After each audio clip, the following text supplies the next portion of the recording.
अस्सलाम वालेकुम, good morning friends. आज हम कक्षा 10वीं में स्पर्श भाग 2 पाठ्य पुस्तक का एक काव्य पाठ पढ़ेंगे जिसका नाम है मनुष्यता और एक कवि है मैथिली शरण गुप्त।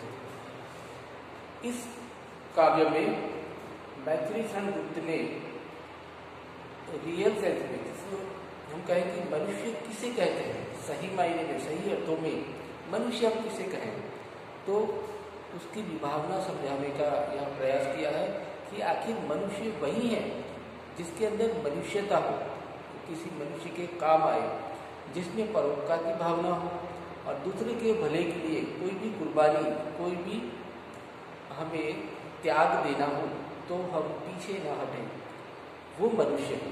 और ऐसे मनुष्य की पूरी सृष्टि तारीफ करती है, बखान करती है और धरती भी कृतार्थ भाव मानती है ऐसे लोगों को। तो आइए पढ़ते हैं कविता, समझते हैं कविता क्या कहना चाहती है।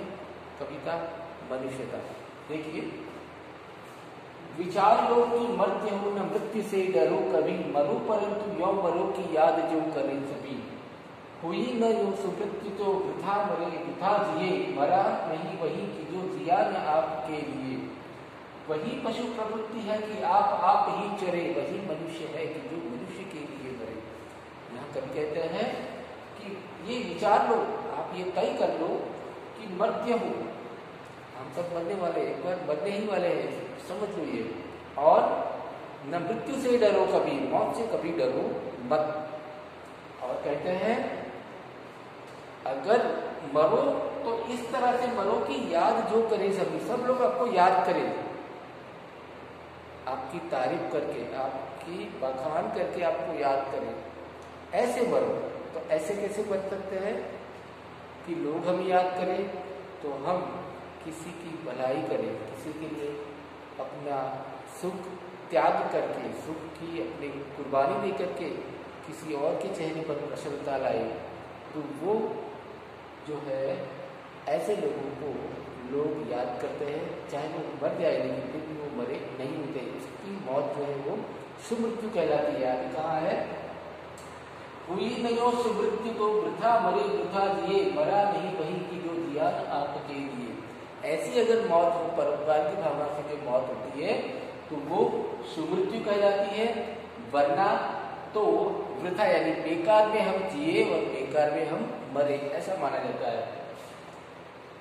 वही पशु प्रवृत्ति है कि आप ही चरे, वही मनुष्य है कि जो मनुष्य के लिए मरे।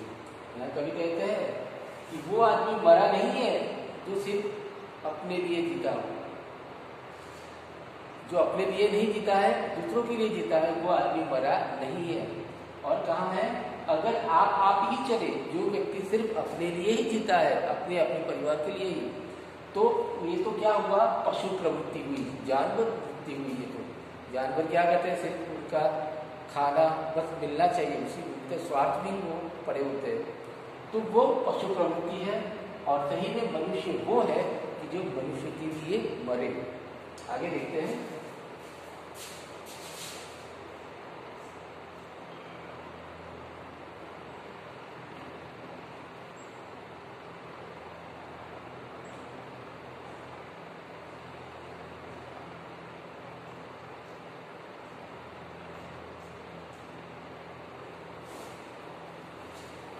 उसी उदार की कथा सरस्वती बखानती, उसी उदार से धरा कृतार्थ भाव मानती। उसी उदार की सदा सजीव कीर्ति पूजती, तथा उसी उदार को समस्त सृष्टि पूजती। अखंड आत्मभाव जो मरे, असीम विश्व में भरे, वही मनुष्य है कि जो मनुष्य के लिए मरे। यहाँ बताया है उसी उदार जो परोपकार की भावना रखते हैं, लोगों का भला करते हैं, उसे उदार कहते हैं। तो ऐसे उदार की कथा यानी कहानियां किससे? सरस्वती बखानती। सरस्वती यहाँ पुस्तकें वगैरह जो है, तो पुस्तकों वगैरह में उनकी तारीफ, उनकी प्रशंसा होती है, बखान करते हैं लोग, प्रशंसा करते हैं उसकी। उसी उदार से धरा कृतार्थ भाव मानती है। ऐसे ही उदार लोगों को के लिए ये धरा यानी ये धरती जो है कृतार्थ भाव मानती है, धन्यवाद अदा करती है कि अच्छा हुआ कि आप हमारे यहाँ पैदा हुए, ठीक है।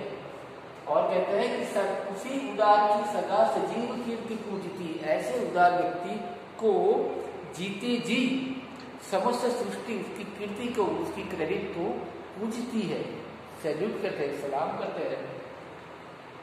अखंड आत्मभाव जो असीम विश्व में भरे, पूरे विश्व में, असीम विश्व में जो अखंड आत्मभाव भरे, अखंड आत्मभाव मतलब ये सब मेरा है, मैं सभी का हूँ, मैं अलग नहीं हूँ सबसे, ये भाव अगर इंसान भरे मन में तो वही मनुष्य है, वही मनुष्य है कि जो मनुष्य के लिए मरे।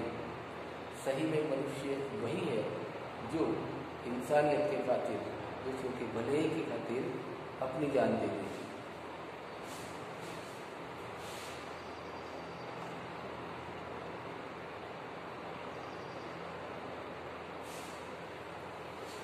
बताया है शुद्धार्थ ग्रंथि देव ने दिया करस्थ थाल भी, तथा दधीची ने दिया परार्थ अस्थि जाल भी। यानी शुद्धार्थ यानी भूख से व्याकुल रंती देव ने दिया करस्थ थाल भी। एक जो आदमी था मांगने वाला, वो काफी भूख से व्याकुल था, तो रंती देव ने, राजा ने क्या किया, अपने हाथ में जो भोजन की थाली थी वो उसको दे दी। तथा दधीची ने दिया परार्थ अस्थिजाल भी, परार्थ यानी दूसरे के भले के लिए, अस्थिजाल यानी कंकाल शरीर का दधीची ने दान में दे दिया। दधीची को जब देवों ने उनका कंकाल मांगा तो उन्होंने खुशी खुशी अपना शरीर जो है, शरीर के कंकाल उनको दे दिया। देव जो वृत्रासुर नामक राक्षस से परेशान थे, तो उसका वध करने के लिए जरूरी था कि दधीची के कंकाल से एक हथियार बने जिसका नाम वज्र हुआ था, तो उससे उसका वध हो सकता था। तो दधीची ने दूसरों के भले के लिए अपनी जान कुर्बान कर दी, न्यौछावर कर दी। उसी नर क्षितिज ने स्वमास दान भी किया। उसी नर नाम के राजा ने क्या किया, एक कबूतर को की जान बचाने के लिए अपने शरीर का मांस काट करके दिया बहेलियों को, पारधी को। सहर्ष वीर कर्ण ने शरीर जन्म भी दिया। सहर्ष यानी खुशी खुशी, वीर कर्ण जो है पांडवों का भाई, बड़ा भाई, तो उसने खुशी खुशी अपने शरीर का जो चर्म कवच था वो और कुंडल वो दान में दे दिया। यानी अपने जान की परवाह नहीं की, दूसरों की खुशी के लिए अपने आप को कुर्बान कर दिया। आखिर में कभी कहते हैं कि अनित्य देह के लिए अनादि जीव क्या डरे। हमारा देह जो है वो अनित्य है, हमेशा के लिए नहीं है, एक दिन मर जाएगा। तो ये ऐसे मरने वाले देह के लिए अनादि जीव, हमारा जो जीव है, हमारी आत्मा जो है वो तो सदियों से चली आ रही है, तो उसके लिए क्यों डरती है ये देह के लिए जो हमेशा टिकने वाला नहीं है। वही मनुष्य है कि जो मनुष्य के लिए मरे। सही में, सही अर्थों में मनुष्य वही है जो मनुष्य के लिए मरे।